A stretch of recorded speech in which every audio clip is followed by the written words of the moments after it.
Today I want to share with you that based on all of the information I have received, I think I know what canned soda is going to look like on Princess Cruises until they make another change.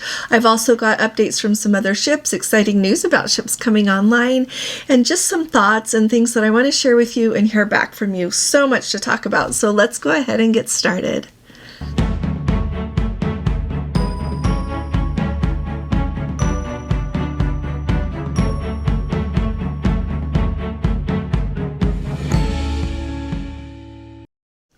Hi there, this is Allison with Let's Go Travel Tips. Today is Tuesday, it is May 27th of 2025, and if you haven't subscribed to our channel yet, will you please click on that subscribe button, and if you appreciate my updates, please give this video a thumbs up.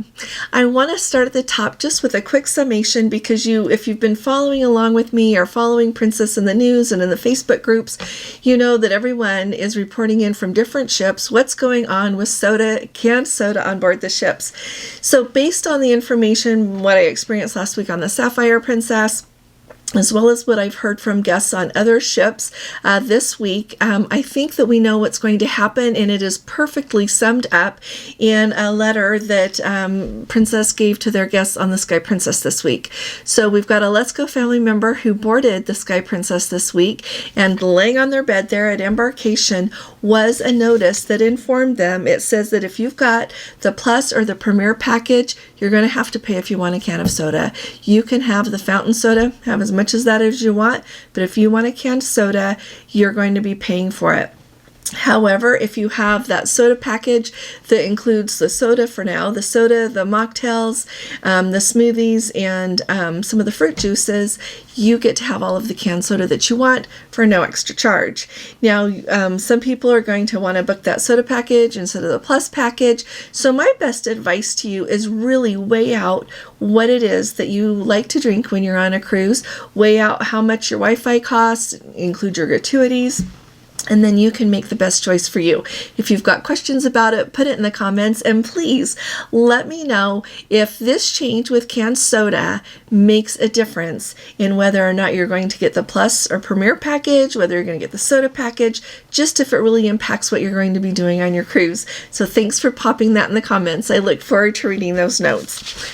I thought it would be kind of fun to let you know that in this last week, both the Star Princess and Star of the Seas, which is Royal Caribbean's newest ship that's going to be coming, both did their sea trials. They passed with flying colors, and they are both back to their shipyards now to finish the rest of the ship.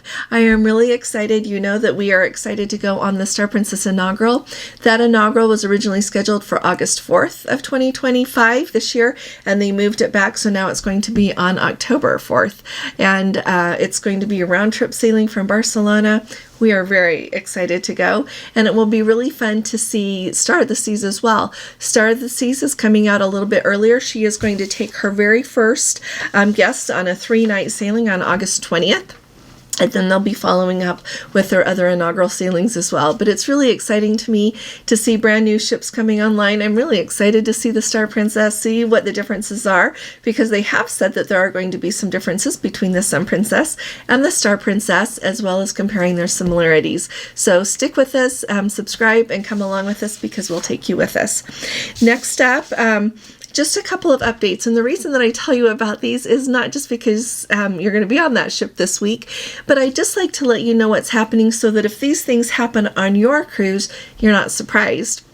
So first up, we've got that Enchanted Princess. She's the one that unfortunately had the outbreak of norovirus on her last cruise. So they delayed embarkation this weekend, gave her a really thorough cleaning, and when they got on board, guests found out that the muster drill was an in-person muster drill. Since COVID, we have all had the pleasure of being able to watch the video either on our app or on our stateroom TV, and then go have our medallion scanned at our muster station. Well, every once in a while, and I really do think that it's to train crew as you get a whole bunch of new crew on board that have never experienced an in-person muster. Every once in a while, there's a cruise that has that requirement, and that's what they had to do on the Enchanted Princess this week. So if you get on board a Princess cruise, and I hear that other cruise lines are doing it as well, and I'm sure it's the same reason, they want to have their crew trained. And quite truthfully, if there is an emergency, I want the crew to know exactly what to do, and you know what? They're known for knowing what to do. do and to take good care of the guests as well as the other crew members. And so heads up, that might happen when you are on a cruise. The second update I've got for you for a ship this week is the Regal Princess. So the Regal Princess was very excited to call in the dock there in Liverpool, England, and apparently the captain spent over an hour using the thrusters to be able to pull her alongside the dock there. The winds were really high and 21 to 24 knots. Once they pulled her alongside there, they have to wait to hear from the shore team to make sure that they feel like it's safe to keep the ship docked there. So that would be the people who work there in the port. And they said, we can't do it, not in these kind of winds. And so the Regal Princess was not able to make her call in the port of Liverpool, England. We are going on the British Isles cruise on the Regal Princess in August. So I hope that we have a little bit better weather, but you know what? You never know. Weather is weather and no one's in charge of it other than Mother Nature. And so I just thought to me, it was just a great reminder to all of us to be excited to go where we're going to go, but also to remember that unexpected things happen. And so I hope that everybody that was supposed to call there in Liverpool gets the chance to go again or enjoy their extra port a little bit more. Whenever we miss a port on a cruise, it always is such a reminder to me to really appreciate every single place that we get to stop. Alrighty, so there's some things I need from all of you, and this is really across the board. Every kind of ship you're sailing on. If you've been on Norwegian, if you're on board a ship, Norwegian, Royal Caribbean, Carnival, Princess, Celebrity, any ship in the whole wide world that you're on, will you please comment and let me know how things are going? And this is a really interesting situation I'm in. Tomorrow we're going to talk about it a little bit more together, but I receive such conflicting reports from different ships, and I am very plugged in to know what's going on, Princess. I really do know what's going on in the different Princess ships because so many of you are so kind. But if you're on a Princess ship right now, let me know what's going along, as well as on any other ship in the whole wide world, because I really want to kind of weigh things out. You heard me share with you over the last week or so what was going on the Grand Princess. The people that had a fantastic cruise on that ship truly had a fantastic time. The people that had their hallways and their cabins smelling of sewage and their toilets not flushing and freezing cold cabin, all of these things did not have a great cruise. And so it's really hard for me to know. Clearly, both experiences are going on board the ship, and it's a hard thing for me to try to weigh out where we sit with all of this, and that's not my job anyway, but I like to talk about it, and I really think about it more than I probably need to, but it's because I love to cruise so much, so I'm always trying to figure out how to navigate things. I'm hearing a lot coming back from the Caribbean Princess. So the Caribbean Princess is sailing in Alaska this year, and I have reports on everything from fantastic cruise, best cruise of our lifetime, we are so happy to be here, to I can't believe I paid this much for this cruise, much worse than the Royal Caribbean cruise we paid for, and not having a great time at all. And so will you please let me know in the comments how things are going on other cruise lines and on the ship that you happen to be on right now? I don't know what the answer is. Part of me says to go prepared for things to go poorly. Well, we don't want to go on vacation and be prepared for things to go poorly. That's not how it works. You board a luxury cruise ship and you have certain expectations, and I believe that's appropriate.